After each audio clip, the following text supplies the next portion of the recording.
Hello and welcome into another episode of Locked On Wolves. Today on the show, Anthony Edwards stars in his Team USA Olympic debut as LeBron and Kevin Durant lead the U.S. to win over Nikola Jokic and Serbia. I'll tell you everything about Ant's performance, why it was so impressive. It's all upcoming. Welcome in. You are Locked On Wolves.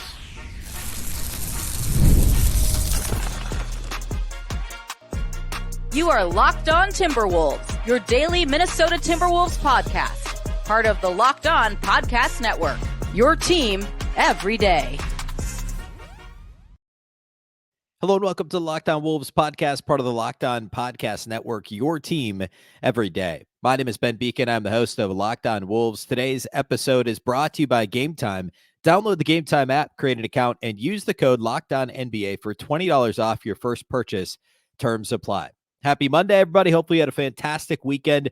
The Olympics kicked off. That's what we're talking about today. This is basically a post-game podcast. If you have listened to the show with regularity, you know that following Wolves games, we do a post-game pod. I give you my key takeaways. I give you a blow-by-blow, if warranted, studs and duds, keys, or I should say stars of the game. And we'll do that today. Anthony Edwards, of course, being a big part of what Team USA is going to do in Paris. So I want to talk about that. And of course, they played Serbia, Nikola Jokic. So a really kind of fun opening game for Team USA in pool play. So that's what the show will be today. A big thank you for making Locked On Wolves your first listen every day. Of course, this show is free and available everywhere. That includes YouTube, as well as all of your favorite audio platforms. By the way, YouTube is always going to post, I should say always, we're going to post the YouTube videos the night before the audio post. So if you want to get a sneak peek on the show, you could go watch it on YouTube. And also, if you do watch on YouTube, we're going to start posting a question at the top of the comment section, pinning it to the comment section of every video. So comment below with an answer to the question. We'll get to that here a little bit later in the show. A big thank you again for making us your first listen. A reminder, you can also watch on the Locked On Sports Minnesota app on both Roku and Amazon Fire TV. And you can also follow on X as well, both my account and the show account. Okay. Let's go ahead and get into this game. So, of course, Anthony Edwards is going to come off the bench, or at least he is for now for Team USA. And I think he probably will for the balance of the Olympics, unless something drastic changes.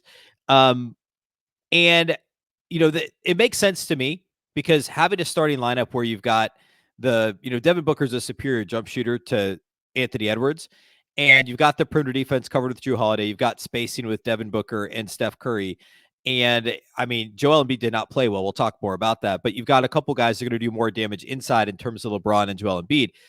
So having some punch off the bench in the form of Anthony Edwards and of course Kevin Durant, but those are going to be your scorers off the bench, and trying to divide your scoring from first unit to second unit.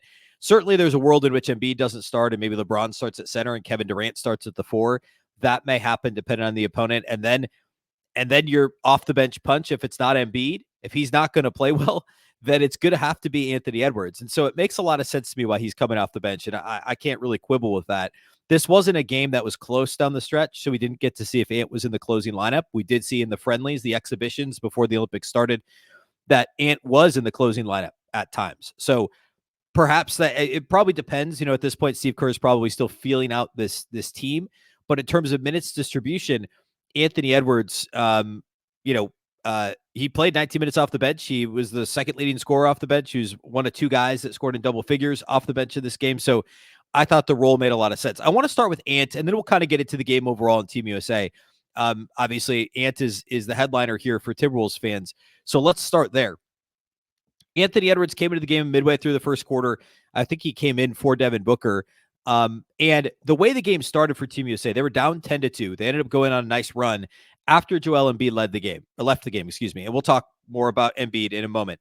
Anthony Edwards came in and immediately made his presence felt. He blocked a shot on the baseline on one end of the floor that led to an and one for LeBron in traffic on the other end in transition. It was all initiated by the Anthony Edwards block shot. And how many times have we seen that with the Timberwolves? And I do think Ant's defense is going to be a key for Team USA.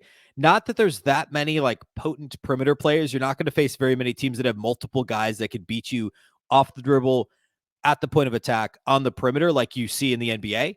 of almost every night. You have a team that has multiple threats, and that's why the Timberwolves having McDaniels and Ant and Nickeil Alexander-Walker, it's so important to have multiple guys that can guard at the same time on the perimeter, or I should say on the floor at the same time, that can guard on the perimeter. Anthony Edwards, no matter who he was guarding, and beyond Jokic and Bogdanovic and Jovic, like, I'm not an expert on the rest of these Serbian players. No matter who Ant was on, he was getting in their jersey. And the first example of this was the block shot on the right baseline that initiated, kind of sparked the break the other way in transition. And then shortly after that, Ant knocked down a 3-pointer. And then at the buzzer of, I think it was the first quarter, he had the alley-oop dunk off the assist from LeBron James. And immediately it was 5 points on 3 shots. I think he had missed 1 shot mixed in there. He did have a couple of silly turnovers. He stepped on a sideline after trying to break down a defender, got kind of forced to the sideline, and he lost the ball and then stepped on the sideline. There was another one where he tried to turn and go in transition, and he ran right into a defender and turned it over. So a couple sloppy turnovers, but I mean, the U.S. turned it over 17 times. LeBron turned it over 6 times in this game. He had the ball in his hands a ton. So that wasn't a problem that was unique to Anthony Edwards necessarily. But I thought Ant played the role really well. There were a couple of moments where they clearly tried to get him coming off of a screen to get the ball in space. There was more pick and roll than isolation for Anthony Edwards. One of the few times he had the ball in isolation is when he turned it over on the right side of the floor, when he dribbled behind his back, lost the ball, stepped out of bounds. But in pick and roll, I thought he made good decisions. The most impressive play he made in isolation was toward the end of the third quarter. I think it was Adebayo kind of got shut down in the post, kicked it out to LeBron, who swung it to Ant. Or no, I think it was Durant that swung it to Ant. Ant had the ball on the left wing with about 5 on the shot clock, takes his guy to the baseline, backs him down. You hear Dwayne Wade say on the broadcast, the color analyst say, oh, he's going to go to the step back, fakes the step back, fakes the other shoulder turn, steps through, and hits the right-handed floater from 10 feet along the baseline, which is a tough angle. As anyone that's played basketball knows, the baseline floater is a tough one. And that step through was just unbelievable. And the Team USA bet, the shot clock buzzer with less than a second left in the quarter in a big moment. And to kind of keep that momentum at the moment, like the Wolves, I'm going to do this a bunch covering the Olympics, by the way, saying Wolves instead of Team USA. I mean, they were up like 15 or something at the time, but still to kind of maintain that momentum and not allow it to shift at the end of the quarter was really big. And the Team USA reaction for Ant when he got back to the bench was awesome. All giving him his flowers for the big move, understanding also the time in the game in which it came and why it was so important. So that was a big play from Ant. I think he hit one more shot after that, but 11 points on 4 of 6 shooting for Anthony Edwards, 2 of 3 outside the arc, 1 of 2 at the line, 5 rebounds for Anthony Edwards, which is big, by the way. It was the 3rd highest mark on the team. Anthony Davis had 8 off the bench. LeBron had 7. Yeah, Ant's 5 were 3rd on the team in rebounding, which for a team that is going to have guys that don't rebound a ton, like we'll see how much Embiid plays. Holiday's a good rebounder for a guard, but like Steph's actually pretty good for his size. But this isn't a massive team. And Anthony Edwards, that's one of the areas he's been most volatile. And over the last couple of years with the Wolves, he's definitely improved rebounding the basketball. That's going to be an important skill for him to bring to Paris because, I don't know, there's going to be more than just this game where he needs to be the 3rd leading rebounder on the team against some of these bigger teams that they play against. He also had a steal in that block that I mentioned too. And then the 3 turnovers, which was 2nd most on the team, tied with Jrue Holiday behind LeBron's 6. So overall, an impressive game for Anthony Edwards. I liked his defense on the ball, which doesn't show up in the box score besides that block. But on the perimeter, he was D'ing guys up and he was being physical. And occasionally they were letting them get away with hand checks and stuff that you can't always get away with in the NBA, that some of those ticky-tack, the way that games are called occasionally in the NBA, those fouls were being called. Ant can get away with some of that stuff in international play. And he's going to take advantage of it. He's going to be bigger, more athletic, and more physical than the vast majority of guards, probably every guard he faces in the Olympics. And so he can use his size and physicality to his advantage. Well, Jrue Holiday's not as big as Ant, but he's also a phenomenal defender. Besides that, I mean, Derek White's a really good defender too, but not nearly as big. So they're going to need the big physicality. Ant's a better defender than Devin Booker. He's more physical than Devin Booker. It's not close. So that's going to be really important for Team USA as we move forward. And again, some of these other teams that have better perimeter players, you talk about the medal, when they get into the bracket play, getting closer to the medal games, teams like Canada and teams like Australia, teams that have more guys off the dribble that are going to Spain. They're going to present a challenge, and Ant's physicality is going to be really important. And also, by the way, he was the only player at Team USA to not commit a foul that played. There were 10 guys that played. Ant was the only one that didn't commit a foul. And it wasn't because he wasn't defending, right? I've already been talking about how physical he was on the perimeter. He managed to not commit a foul. So going to be super important for Team USA. All right, I want to talk about a few other takeaways I have, kind of the game flow, how things broke down, because this was a close game. Really, I mean, it was only a 9-point game at halftime. It was 5 points at the end of the first quarter. So I want to talk a bit about the game flow, and then we'll get into individual studs and duds. We'll do all that here next. Today's episode of Locked On Wolves is brought to us by our friends at Game Time. Game Time is an authorized ticket marketplace in Major League Baseball. Makes getting tickets faster and easier. Prices on the Game Time app actually go down the closer it gets to the first pitch. With killer last-minute deals, all-in prices, views from your seat, and their lowest price guarantee, Game Time takes the guesswork out of buying MLB tickets.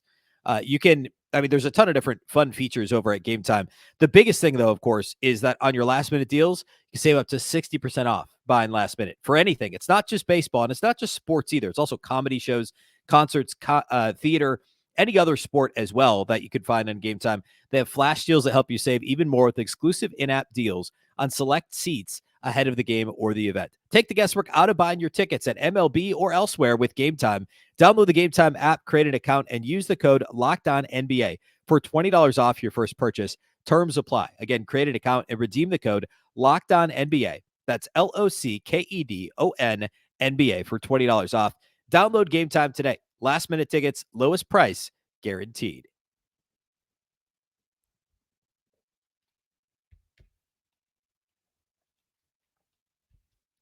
Do you watch Fox Sports or ESPN on your TV all day long? If so, no doubt you have to turn down the volume because of all the shouting. Instead, make the switch to Locked On Sports Today, a free 24/7 sports streaming channel program for you every day to bring you the biggest stories without all the screaming. Locked On Sports Today brings you can't-miss analysis, opinions, and news streaming 24/7 on YouTube or the free Amazon Fire TV channels app, part of the Locked On Podcast Network, your team every day. All right.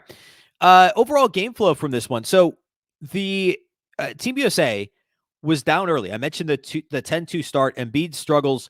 And on the one hand, like on its face, you would assume that against a matchup like Serbia with Nikola Jokic and Jovic is obviously not a traditional big, but they've got some overall size to the team. You would, on its face, think, okay, Joel Embiid, this is an important matchup for him. Like they need his size. However, the spacing and passing that Serbia plays with and their understanding of timing and spacing and cutting, backdoor cuts, and Jokic's skill level passing the basketball, and really a lot of the guys on so many of these foreign teams, so many of the European teams, including Serbia, the passing skill level is otherworldly compared to some of the play at the NBA level. And part of it's because of it's the style of play, certainly, but it's also like if there's less incredible athletes and there's less incredible shooters, there's other ways you have to find to score. And Australia is another team that's a good example. Like new Timberwolves forward Joe Ingles on Australia is going to be a key part of their attack. And Spain's another one that all the time can a lot of times Spain can beat you in multiple ways. And that roster, of course, looks different than the teams from a decade or so ago with Rubio and the Gasols and Fernandez and those teams. But Calderon. But this Serbia team, the spacing and passing gave the USA problems, especially early in the game. And it played Embiid off the floor very quickly. Steve Kerr called that timeout. I think it was 10-2 when he called timeout. He put in Anthony Davis in place of Joel Embiid. And ultimately, Team USA played a little smaller for much of the game. In fact, Embiid ended up playing the least minutes of anybody that saw the floor. The only two players that didn't play were Jason Tatum and Tyrese Halliburton. I believe Tatum was a bit under the weather. I believe I saw that report. Embiid only played 11 minutes. Nobody else played less than 16 minutes for the team, and Embiid was a starter. He did not play well. He had 4 points on 5 shots, missed his only 3-point attempt, missed all 3 of his free throw attempts, and turned it over twice with no assists. Also only had 2 rebounds in 11 minutes. Embiid did not play well. He was basically played off the floor, and ultimately Team USA elected to play smaller for longer stretches with Anthony Davis at the 5 and Kevin Durant playing the 4 for much of this time, for much of the game. And that was the kind of the answer to Serbia's pace and space game, if you will, and what Serbia was trying to do. And not as much pace, more space in the half court, trying to spread out and let Jokic go to work, which is effectively what Denver does. although even less three-point shooting for Serbia than what we've typically seen from Denver, certainly from the Denver team a couple of years ago. And that was one of the major things in this game was three-point shooting. We'll get back to that here in a second. So that was Team USA's adjustment was less Embiid, play smaller, and Serbia trying to counter adjust there. They just couldn't make threes, and that was their biggest problem because they weren't going to have the edge in terms of physicality. They weren't, both teams committed several fouls, and both teams were in the penalty or were in the bonus. Well, both. Serbia ended up shooting 17 free throws. Team USA only had 10. So the issue was the three-point shooting and then an overall lack of size. Team USA did fine on the glass, but there's going to be bigger teams they play against, like France, for instance, which, by the way, that's where Joel Embiid's going to be so important is eventually if they do play France with Wembanyama and Gobert. And, of course, there's Embiid could have played for France, and he ended up playing for Team USA, and that's where he's going to be most needed is against the French team. Of course, Kevin Durant, LeBron James are the non-Timberwolves podcast headliners of what happened here for Team USA. They started perfect from the floor. I think they were combined 14 of 14 before they missed a shot. Durant was like 8 of 8 at halftime, had, I think, 20 or 21 points at halftime, and finished with 23 on 8 of 9 shooting, 5 of 5 outside the arc, made both of his free throw attempts, 2 boards for Kevin Durant. LeBron was awesome.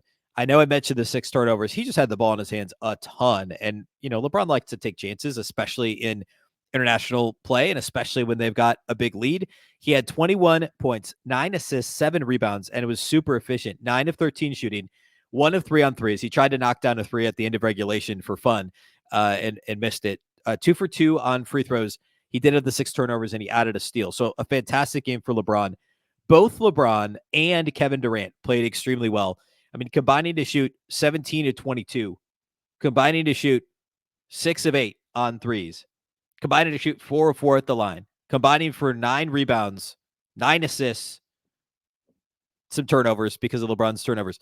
But the old guard for Team USA was phenomenal in this game, and LeBron was just quite simply the best player on the floor. Like and Jokic was good, 28, 5 rebounds, 4 steals for Nikola Jokic, 8 of 15 shooting.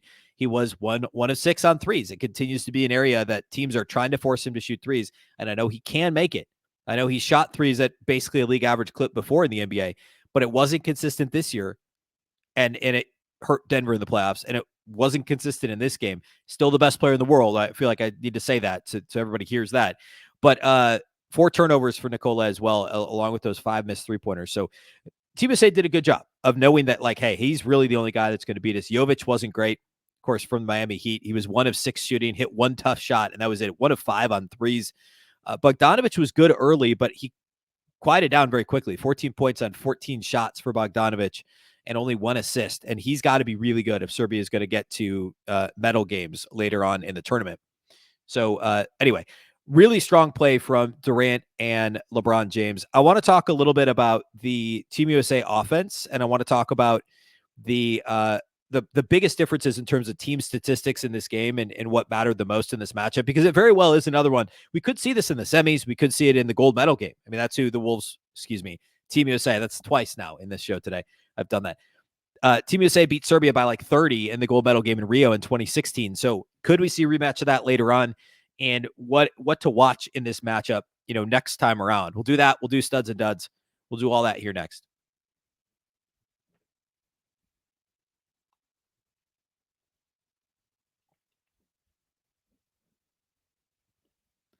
All right, so in terms of Team USA's offense, we talked about LeBron. We talked about Kevin Durant. Steph only had 11 points on 4 of 8 shooting, but he was the key. I mean, it was Steph and it was LeBron. I know Durant, what he did, especially in the first half, was phenomenal. It was unreal. Remember, he didn't play at all in the friendlies because of the calf issue and barely practiced, and now he's just out there and a flamethrower immediately, which is just crazy.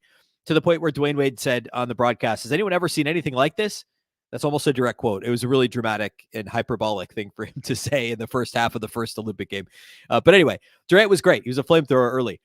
But Steph and LeBron were the 2 biggest keys offensively. I already talked about how LeBron commanded the offense. Yeah, he had the turnovers, but he also had the 9 assists.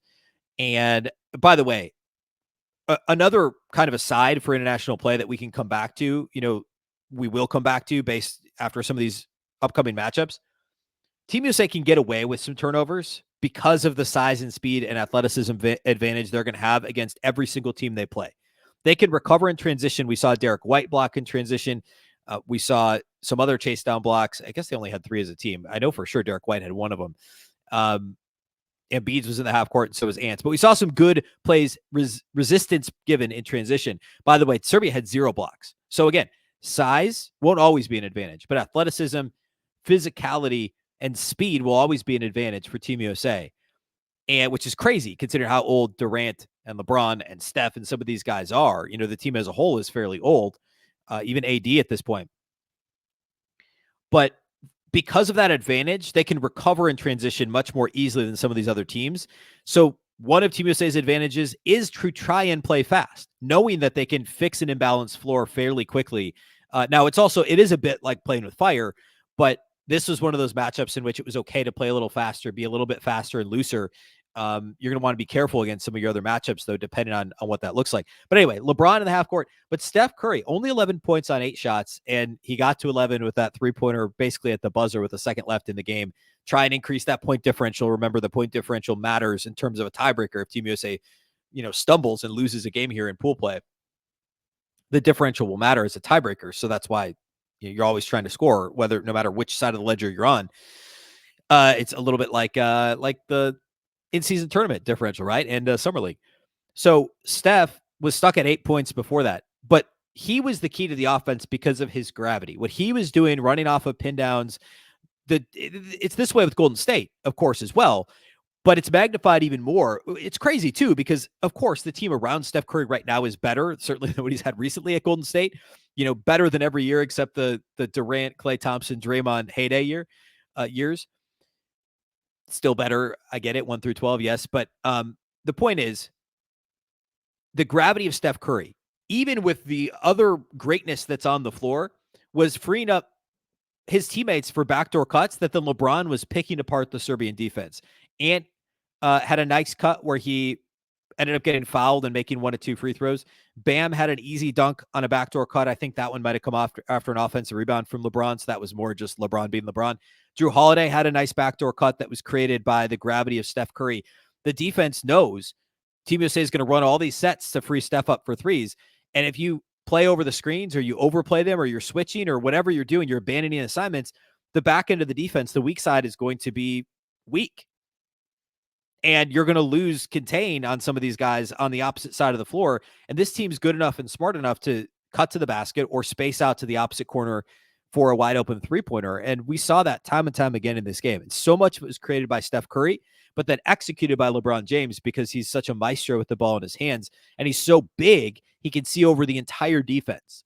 So when LeBron's not on the floor, that type of responsibility falls to Ant. Now, I don't know how much Ant and Steph were ultimately going to play together. We saw more LeBron and Ant together than Ant and Steph in this game.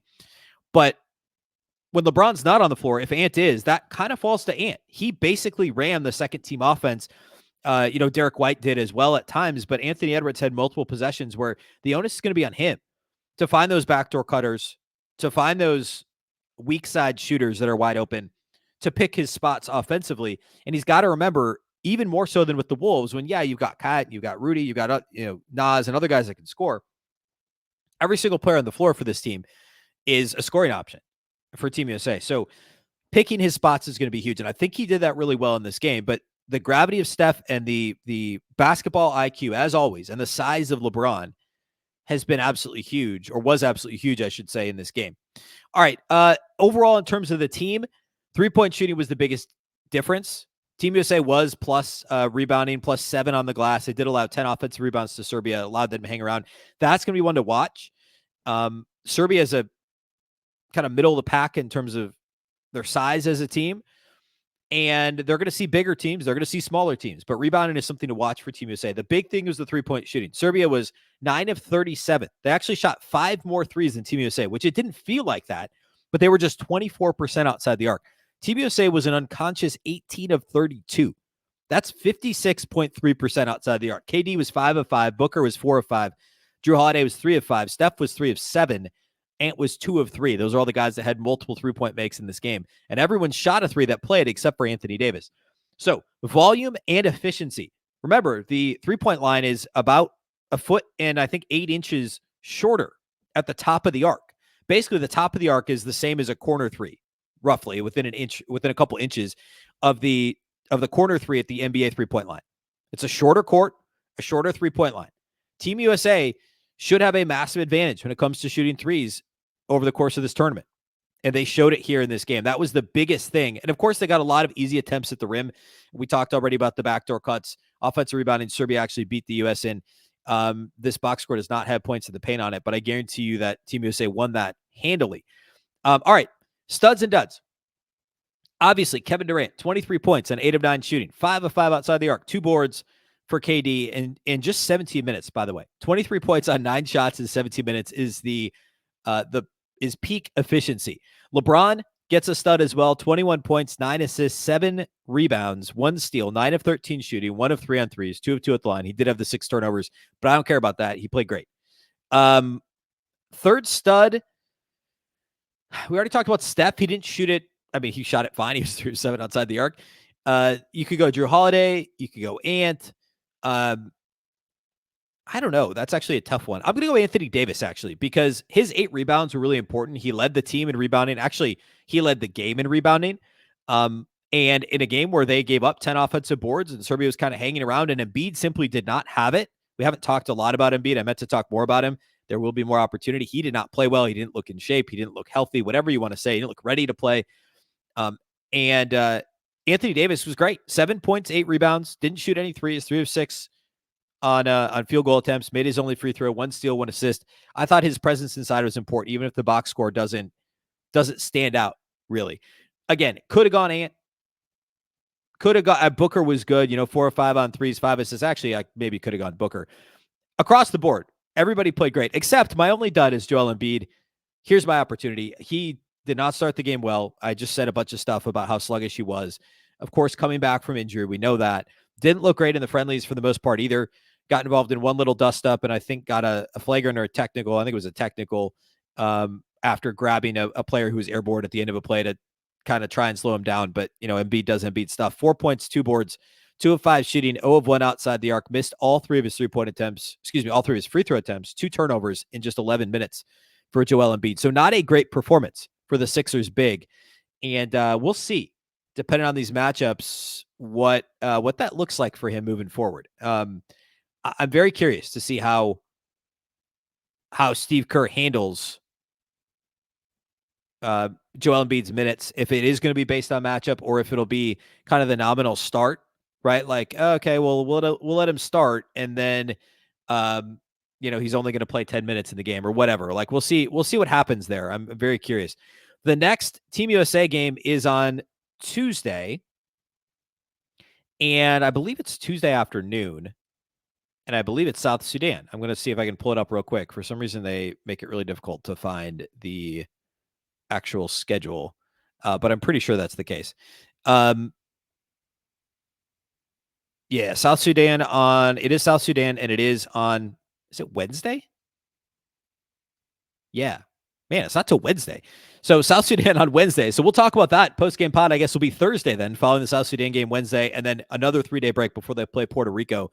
And then quarterfinals start 3 days after that, which will be August 6th, which I think is like next Tuesday or something like that. So anyway, we'll have you covered. We'll do post-game pods along the way. Any other news that breaks, following any of these games, we'll cover that. We're still daily with you this week. All things Timberwolves daily, Monday through Friday. Next week, we'll go down to 3 shows, but this week we're with you daily. A big thank you for making Locked On Wolves your first listen every single day. Of course, this show is free and available everywhere. That includes YouTube as well as all of your favorite audio platforms. Wherever you like to listen to podcasts, you can find Locked On Wolves. You can also watch on the Locked On Sports Minnesota app on Roku and Amazon Fire TV. You can follow on X. You can see my handle there on the screen if you're on YouTube. You can also follow on Twitter at Locked On T-Wolves. Don't forget the T. Of course, the Locked On Wolves podcast is part of the Locked On Podcast Network. Remember, the Locked On Network is your local experts on all the biggest stories. Once again, I'm Ben Beecken. This is the Locked On Wolves podcast, and we'll catch you next time.